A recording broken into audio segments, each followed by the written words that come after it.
the road trip. An American tradition since the 1920s. Nothing epitomizes freedom more than venturing out and discovering new places. It's summer of 2023, and this is a continuation of the Kessinger family's epic family summer road trip. This time we'll be visiting the great state of Colorado, so stick around and see what new and exciting places the Centennial State has to offer.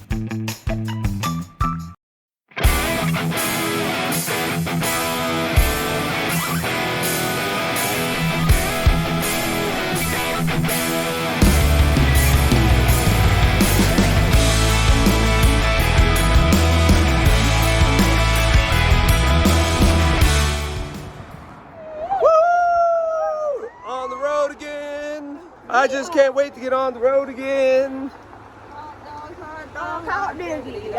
Something. We begin the second part of our journey in the city of Deadwood, South Dakota. My wife Jessica and our two daughters, Jasmine and Brooke, and my nephew Ryder, have been riding in our 2021 GMC Yukon, and my brother Brad has been tagging along in his own vehicle, the 2016 Kia Forte.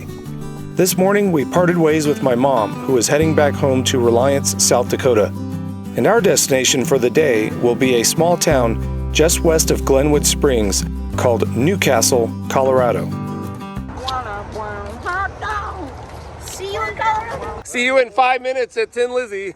All right, time to get this show on the road. We began by taking U.S. Highway 85A bypass around the adjacent town of Lead, South Dakota. Once we were back on the main US 85, this stretch from here to the Wyoming border was very scenic. The trees were much taller and thicker than in the areas of the Black Hills that we had driven to the previous day. Once we entered Wyoming, the forest quickly tapers off as we leave the Black Hills National Forest and enter the high plains of eastern Wyoming. This area is extremely desolate.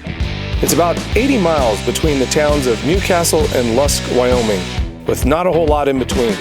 And these towns themselves are extremely small.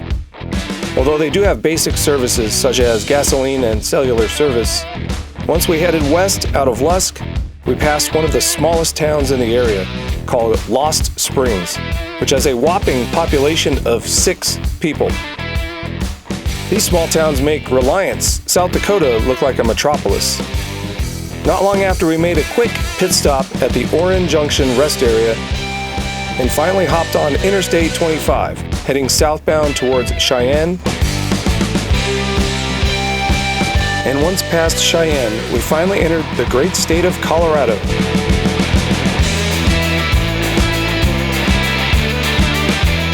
Not long after, we stopped to have some lunch at a place called Noodles & Company. And no, we did not reach 115 miles per hour. Continuing on, we entered the Denver metro area and hopped on I-70 westbound, which soon had us entering the Rocky Mountains.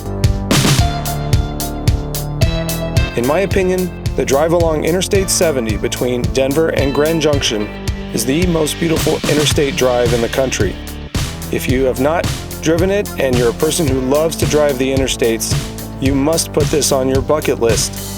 It takes you to the highest elevation of any interstate at 11,155 feet above sea level at the Eisenhower Tunnel.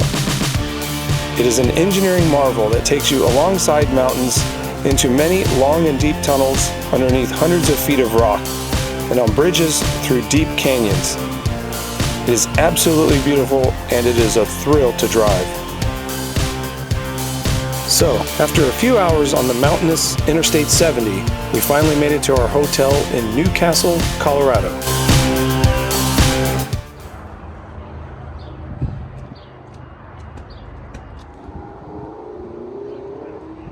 After dinner at a nearby local restaurant, we said our goodbyes to Brad and Ryder as they would be continuing driving into the night as my brother had to be back in Las Vegas sooner rather than later. On day number 8 out of our 16-day trip, we logged 562 miles after roughly 11 hours total travel time. A few hours later, almost midnight, Mountain Daylight Time, I got a call from Brad saying that he had hit a rabbit just west of Grand Junction. It had damaged the front passenger side fascia of his Kia Forte. Needless to say, he wasn't going to be able to drive the remaining 7 to 8 hours with it like this. Luckily, there was a truck stop nearby that he could park and get some tools to help secure the broken pieces. It's amazing what some zip ties and Gorilla Tape can do. Amazon packaging. We woke up the next morning with a teenager. Today was Jasmine's 13th birthday. Okay, we're on our way to the rafting. We're going to go rafting in Glenwood Springs on this teenager's birthday. And hi, Brooke. This is Brooke. It's not her birthday, but that's Brooke. It's coming up. Yes, it's coming up. We made our way east back towards Glenwood Springs, where our scheduled rafting time was set for noon. But on our way in, we noticed that the interstate was backed up. Not long after, we received a phone call from the rafting outfitter, Defiance Rafting Company, that our start time would be pushed back to 1 p.m. due to the traffic situation, and that we'd have to begin from their alternate location just west of town. This gave us some time to kill, so we checked out some of the local establishments. This is Sweet Colorado, a local donut shop located on the south side of Glenwood Springs. Soon after, we worked our way over towards the alternate start location. All right, we're waiting to go on the raft.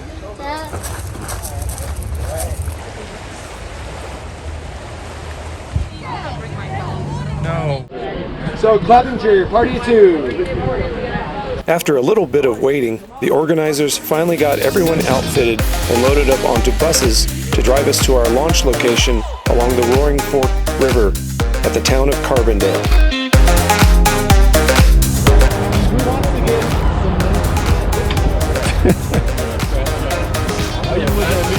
You want to pull off? Well, Mommy's going with you. This is a beginner rafting trip, and the parts early on were extremely calm. He's gonna jump. We will eventually see some rougher areas, but for now, it was just a relaxing ride along the beautiful Roaring Fork River. The Roaring Fork River will eventually flow us back into the Colorado River near the heart of Glenwood Springs.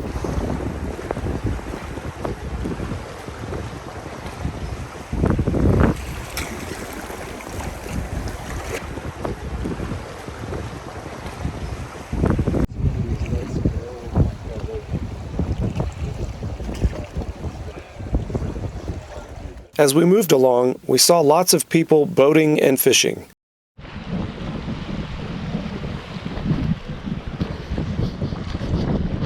Eventually, the waters would get a little bit rougher, but nothing on here would go past even a soft Class 2 on the international scale of river difficulty. The same chairs we have.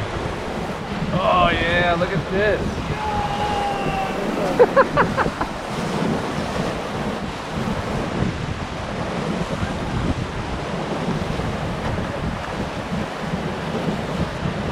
Look at that dip right there.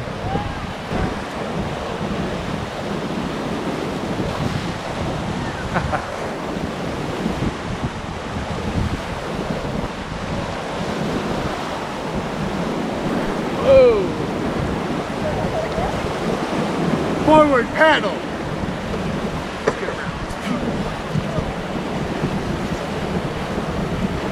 Nice, it actually works. Keep going. And stop. Woo! That's awesome. Look at that. Do people ever... Nah, this is probably not deep enough to jump, huh? No, I doubt it. You would splat. Woo!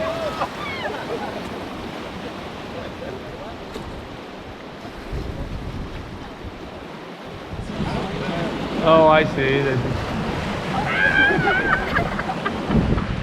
That's what they did if you got launched off the front.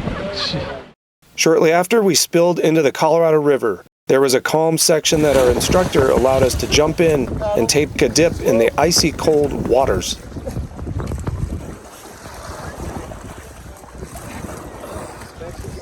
It's like ice.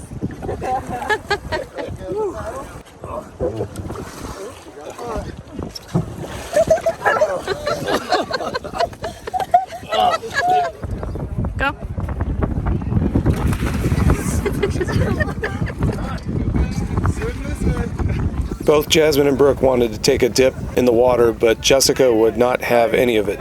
Way too cold for her. Just fall back. Just fall back? Yeah. There you go. She's in. Oh, there's Brooke. There she goes. Grab the oar. She jumped in. Oh. There you go. Come on. Hi, Brookie. I don't know. I thought it was nice. You got this. Up front, you guys can swim once we get past this bridge. Jasmine actually liked the temperature of the water so much that she went for a second dip. You're so foodie. Mom's so foodie.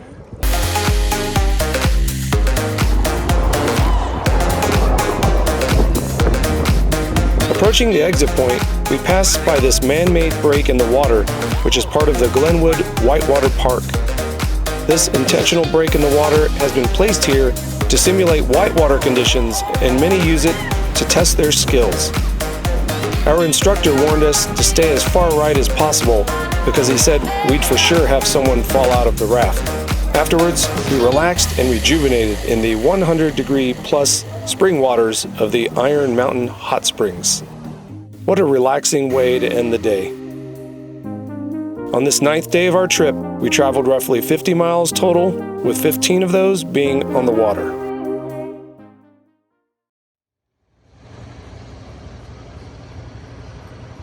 All right, we're in Glenwood Springs still, and Jasmine wanted to check out this Gems store. That's a dream.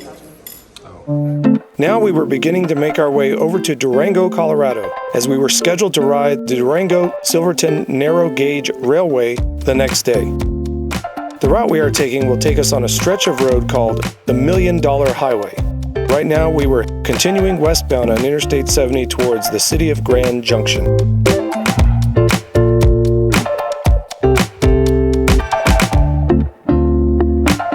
Right before Grand Junction, at the city of Clifton, we made a turn south on Highway 141 and then onto US Highway 50.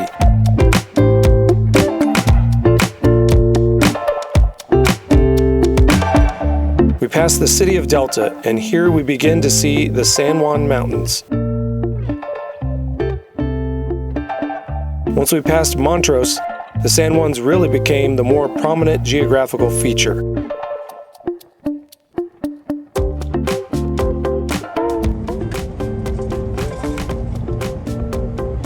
Now we've made it to the town known as the Switzerland of America, Ouray, Colorado.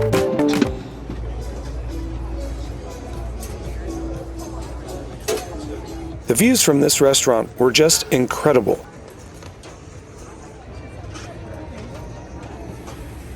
Jess is having her Colorado Mule. No. No, she's Look not. what I'm having. Brookie doesn't like Colorado. You're having water. Hey. After lunch, we continued to head south on what is now US 550, also dubbed the $1 Million Highway. So how did it get this nickname? Well, one legend states that the road was built using $1 million worth of gold and silver tailings, while another claims it originates from an exhausted traveler who proclaimed, "I would not travel that road again for $1 million." Either way, the road was completed in 1883, and the views are worth $1 million. The amount of engineering that went into building this road is incredible, and the sheer drop-offs with no railings are nothing to mess with. You'll want to have your full attention when driving this road, but the views are just incredible. This has to be the most beautiful paved drive I've ever been on. It was killing me not to have my Jeep this close to so many iconic off-road trails in the area, such as Black Bear, Imogene, and Ophir passes. But I'll sure take what I can get. There were breathtaking views around every corner, and the weather could not have been better. We passed by the town of Silverton, which we'll be visiting on our train ride the next day. After Molass Pass, the road starts gradually working its way down into Durango. On day 10, we logged 247 miles after 6.5 hours of total travel time on one of the most scenic roads I have ever had the privilege of driving. Okay, we're on our way to the train. Hopefully we're not late. It boards in like 30 minutes. Boarding starts in 30 minutes. Yeah. Final boarding is at 8:45. Oh, really? Okay, so there's 15 minutes. Yeah. But we still gotta drive down to it. It's 3 miles, but there could be traffic. Yeah. And we gotta park and walk from parking to it. This was our final day in Colorado, and we arguably saved the most unique experience for last, as we'll soon be riding the famous Durango-Silverton narrow gauge railroad. This narrow gauge railroad running from Durango to Silverton was registered a National Historic Landmark during the 1960s and has been in operation as far back as 1882. It has seen its ups and downs throughout its history. In the beginning, it was primarily used to haul gold and silver mine ores out of the San Juan Mountains. But for the past few decades, it has built upon its scenic tourism appeal and is now a scenic and historical train ride along the beautiful Animas River. The locomotives used to pull today's trains are either coal-fired or oil-fired, steam-operated, and diesel. With the steam locomotives being vintage from 1923 to 1925, they are maintained in top condition. We opted for the steam locomotive for the nostalgia and authentic steam whistle sound.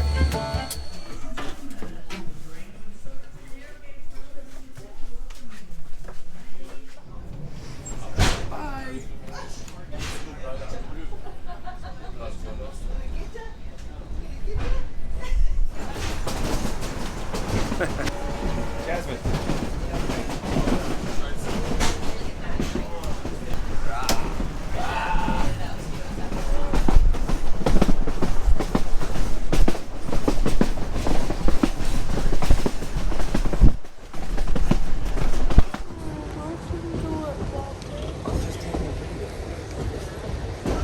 Good morning, folks. Welcome aboard. May I have your tickets, please? Beautiful views.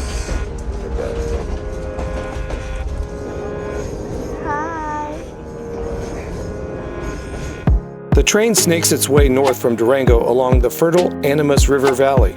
But once it reaches the small town of Rockwood, the terrain becomes much more dynamic. We are in Rockwood, which is like no, I don't think so.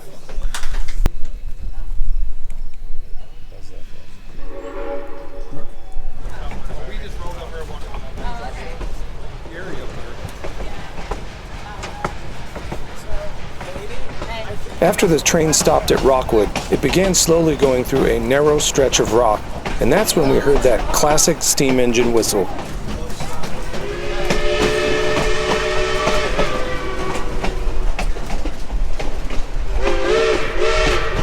Once through the narrow, rocky stretch, the terrain opens up to show us this expansive view of the Animas River Valley that was now hundreds of feet below us.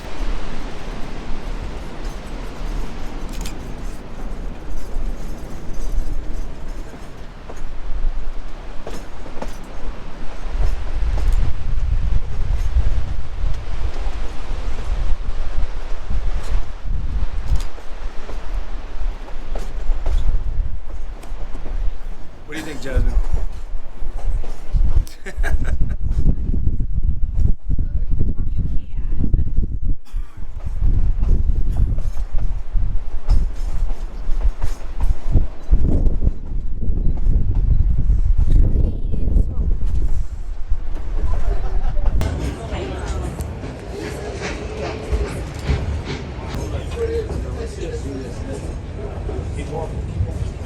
Definitely getting an open car now.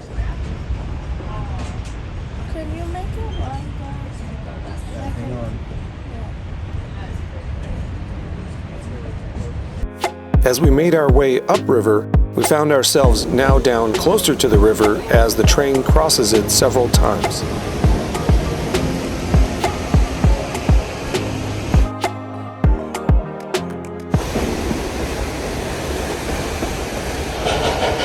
You can hear the classic chug of the engine as the locomotive powers its way up the mountain.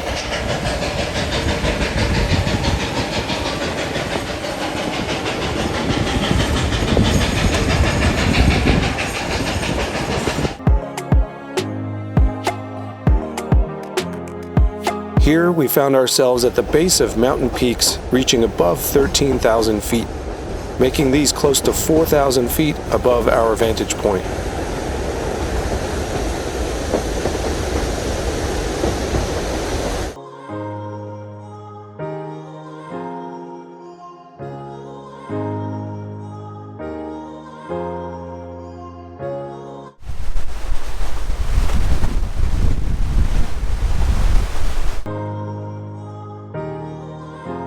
Now the valley widens as we made the final stretch into Silverton.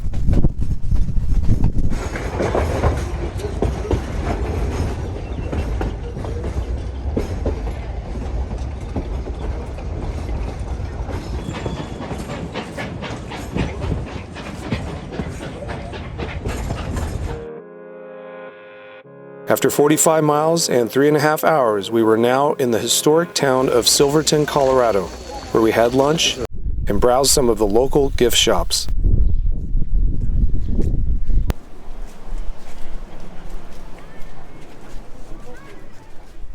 It was now time to board the train and head back down to Durango. There was a quicker option to return via a bus, but it is more expensive and you must schedule it in advance. Besides, it's not every day you get to have such a unique experience, and we wanted to make the most of it. The ride back was every bit as beautiful as the way up, and gives you the opportunity to see things from a different perspective and to catch some things you might have missed.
What'd you think, Brooke? What'd you think, Jasmine? Hold on, she's taking a picture. Once back in Durango, we stopped by Home Slice Pizza before enjoying a relaxing evening back at the hotel.